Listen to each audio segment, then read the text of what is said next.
देखो एक बार क्या हुआ, एक बहुत बड़े सेठ जी थे, खरबों की संपत्ति थी, कमी किसी बात की नहीं थी। 10-10 फैक्ट्रियां थी, हजारों नौकर चाकर थे, कोठी बंगली गाड़ी थी। अब सेठ जी जब 80 साल के हो गए तो एक दिन अकेला कक्ष में लेटे हुए थे रात को।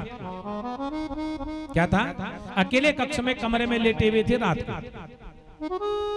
अब ठीक रात की जो है सुबह की जब 4 बजनी शुरू हुई तो एक काला कलोटा पुरुष उनके बगल में आया। उस काले कलोटे पुरुष ने सोए हुए सेठ जी को जगाया तो सेठ जी की नींद खुल गई। जैसी नींद खुली उस काले कलोटे पुरुष ने सेठ जी को बोला सेठ जी खड़े हो जाओ। अब बोला महाराज तुम कौन हो, मुझे क्यों जगाया आपने? बोला महाराज मैं यम का दूत हूं, आपको लेने के लिए आया हुआ हूं, आपका जीवन काल समाप्त हो चुका है। मैं यमदूत हूं, आपको लेने के लिए आया हुआ हूं, आपका जीवन काल समाप्त हो गया है, आपको मेरे साथ चलना पड़ेगा। तो सेठ जी उस यमदूत के साथ में बात करने लगे। बोला महाराज मुझे अभी लेके मत जा, मेरा समय, मुझे अभी बहुत सारे काम करने हैं, मुझे लेके अभी मत जा, मुझे कुछ समय दे दे। बोला महाराज मैं कहां समय दे दूं आपको, आपका समय पूरा हो चुका है। तो सेठ जी ने उस यमदूत को कहा, बोला एक काम कर, तू मुझे कुछ दिन के लिए छोड़ दे और उसके बदले में जो है जितना धन तुझे उतना धन मैं तुझे दे दूंगा। यमदूत बोल बैठा मुझे तेरा धन नहीं चाहिए, मैं तुझे लेने के लिए आया हूं। बोला अच्छा तो महाराज मेरी खरबों की संपत्ति है। सेठ जी बोल बैठे यमदूत को, मेरी खरबों की संपत्ति है। बोला इस खरबों की संपत्ति में आधा तू मालिक बन जा, आधा मैं मालिक बन जाऊंगा। आधा तू रख ले, आधा मेरे पास हो जाएगा और मुझे छोड़ दे। यमदूत बोला महाराज कदापि नहीं, मैं केवल आपके प्राण लेने के लिए आया हुआ हूं, आपका धन नहीं चाहिए मुझे।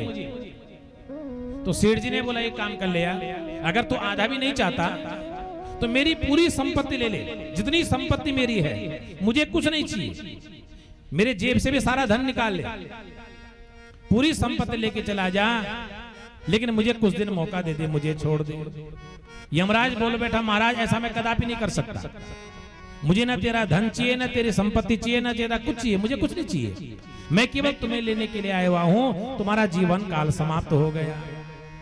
सेठ जी बहुत घबराए, यमदूत सामने खड़ा है, इसको मैं सब कुछ देने के लिए तैयार हूं, फिर भी मुझे जो है मेरा प्राण दान देने के लिए तैयार नहीं है। तो सेठ जी ने यमराज को बोला, उस यमदूत को बोला महाराज ठीक है आपने मुझे ले जाना है, मुझे ले जाओ, लेकिन मुझे केवल एक पत्र लिखना है, इतना समय तो दोगे? मुझे केवल एक पत्र लिखना है, इतना समय मुझे चाहिए, उसके बाद तो मुझे ले जाना। बोला ठीक है, केवल 10 मिनट का समय आपके पास है, 10 मिनट में आपने जो पत्र लिखना है उसको लिखो और फिर मेरे साथ चलो। सेठ जी ने अंधेरे में लाइट जलाई, पेन कलम हाथ पे ली, कागज लिया और एक पत्र लिखा, और बगल के कमरे में जवान बेटा सोया हुआ था। क्या था? बगल के कमरे में जवान बेटा सोया हुआ था। सेठ जी ने पत्र लिखा बेटे के लिए, और पत्र में लिखता बेटा, पत्र लिखा, पत्र में लिखता बेटा मैंने जीवन भर बहुत कुछ कमाया, अपने जीवन काल में मैंने बहुत खरबों की संपत्ति कमाई और बहुत कुछ मैंने कमाया, लेकिन जब मृत्यु सामने खड़ी हुई तो मेरा सारा का सारा धन धरा का धरा रह गया, किसी का काम नहीं आया, मेरा धन किसी काम नहीं आ रहा है। इसलिए बेटा मैं तो जा रहा हूं, लेकिन तेरे पास अभी वक्त है, तेरे पास जीवन है, तो अपने जीवन को सदुपयोग करना, अपने जीवन को सार्थक बनाना। तो जब मौत सामने खड़ी होती है सज्जनों, तो कोई धन काम नहीं आता, चाहे करोड़पति हो चाहे रोड़पति हो, मौत नहीं देखती, मृत्यु नहीं देखती। जब समय विपरीत हो जाता है, जब व्यक्ति का समय संसार में पूरा हो जाता है, तो व्यक्ति को संसार छोड़ के जाना पड़ता है।